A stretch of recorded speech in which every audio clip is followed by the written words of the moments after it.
Assalamualaikum warahmatullahi wabarakatuh.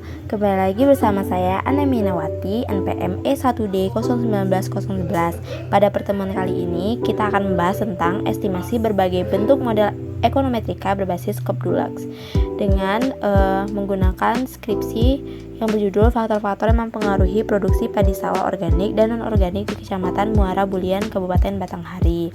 Nah, pada bab pertama, pendahuluan, di latar belakang, pertanian organik merupakan jawaban atas revolusi hijau yang digalakkan pada tahun 1960-an yang menyebabkan berkurangnya kesuburan tanah dan kerusakan lingkungan akibat pemakaian pupuk dan pestisida kimia yang tidak terkendali. Nah, sebagian besar masyarakat sudah mengetahui kelebihan padi sawah organik dari padi sawah non-organik, baik dari pelaku budidayanya maupun konsumennya. Menurut para pelaku pertanian organik, permintaan produk pertanian organik akhir-akhir ini cenderung meningkat, termasuk beras organik. Namun, permintaan pasar tersebut belum dapat tercukupi sepenuhnya karena terbatasnya petani yang menerapkan budidaya pertanian organik. Nah, dalam praktek Sukartawi 1990 mengemukakan faktor-faktor yang mempengaruhi produksi dipengaruhi oleh faktor biologi dan faktor sosial ekonomi. Nah, dalam faktor biologi yang diduga mempengaruhi produksi padi sawah adalah seperti luas lahan, benih, pupuk, dan obat-obatan. Sedangkan faktor sosial ekonomi yang diduga mempengaruhi produksi padi sawah adalah tingkat pendidikan formal, tenaga kerja, dan biaya. Nah, upaya peningkatan produksi tidak akan menguntungkan bila menggunakan input produksi tidak sebanding dengan hasil yang diperoleh dan modal telah dikeluarkan petani. Nah, petani yang rasional tentunya tidak lagi hanya berorientasi pada produksi yang tinggi saja, namun lebih menitik beratkan pada semakin tingginya tingkat pendapatan atau keuntungan yang diperoleh. Nah, kemudian pada rumusan masalah, berdasarkan uraian tersebut, maka permasalahan yang akan diteliti dalam penelitian ini adalah yang pertama, apa faktor-faktor yang mempengaruhi produksi padi sawah organik dan non-organik di Kecamatan Muara Bulian. Kemudian, berapa besar pendapatan dan penerimaan yang diterima petani padi sawah organik dan non-organik di Kecamatan Muara Bulian. Kemudian, pada tujuan penelitian itu untuk mengetahui faktor-faktor yang mempengaruhi produksi padi sawah organik dan non-organik di Kecamatan Muara Bulian, dan untuk mengetahui pendapatan dan penerimaan yang diterima petani padi sawah organik dan non-organik di Kecamatan Muara Bulian. Nah, kemudian pada metode penelitian, jenis data yang digunakan adalah data cross-section dari skripsi Haryono S dengan judul yang sudah saya sebutkan tadi. Nah, kemudian untuk spesifikasi modelnya, untuk menguji hipotesis pertama mengenai faktor-faktor yang mempengaruhi produksi padi sawah organik dan non-organik di Kecamatan Muara Bulian, Kabupaten Batanghari, menggunakan pendekatan Kopdulax. Data yang diperoleh dianalisis secara manual dengan Microsoft Excel dan menggunakan aplikasi Shazam sebagai alat bantu hitung yang kemudian hasilnya akan disajikan dalam bentuk tabel.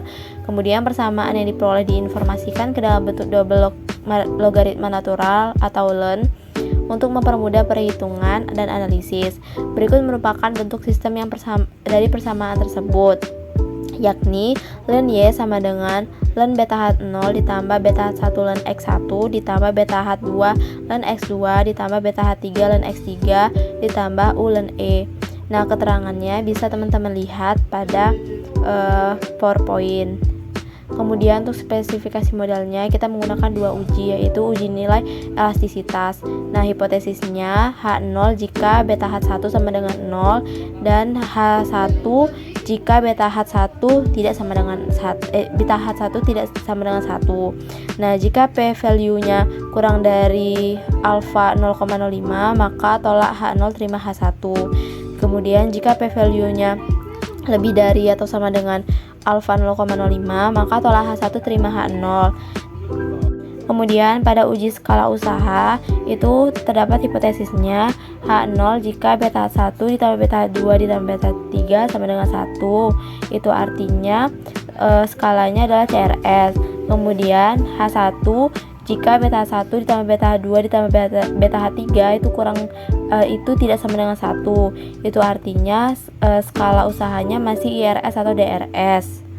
Nah, pada hasil hasil dari penelitian tersebut, nah hipotesisnya kita dapat lihat bahwa hasil analisisnya untuk variabel X1 atau bibit itu terdapat P value-nya 0,000, itu artinya kurang dari 0,05. Dapat disimpulkan bahwa untuk variabel bibit itu terima H1 atau artinya berpengaruh. Kemudian pada variabel pupuk petroorganik terdapat P value-nya sebesar 0,024 atau kurang dari 0,05, itu artinya terima H1 atau berpengaruh. Kemudian pada variabel pestisida astonis atau X3 itu terdapat angka 0,708 atau lebih dari 0,05, itu artinya terima H0 atau tidak berpengaruh. Kemudian pada uji skala usaha, hipotesisnya dapat kita lihat hasil analisis datanya, yaitu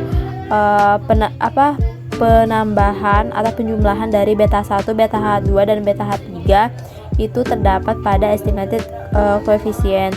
Jadi ditambahkan dari LA, LB dan LC-nya itu terdapat hasil 1,26491. Artinya penggunaan input produksi akan menambahkan jumlah produksi padi sawah karena usaha tani padi sawah masih berada pada tingkat increasing return to scale atau IRS.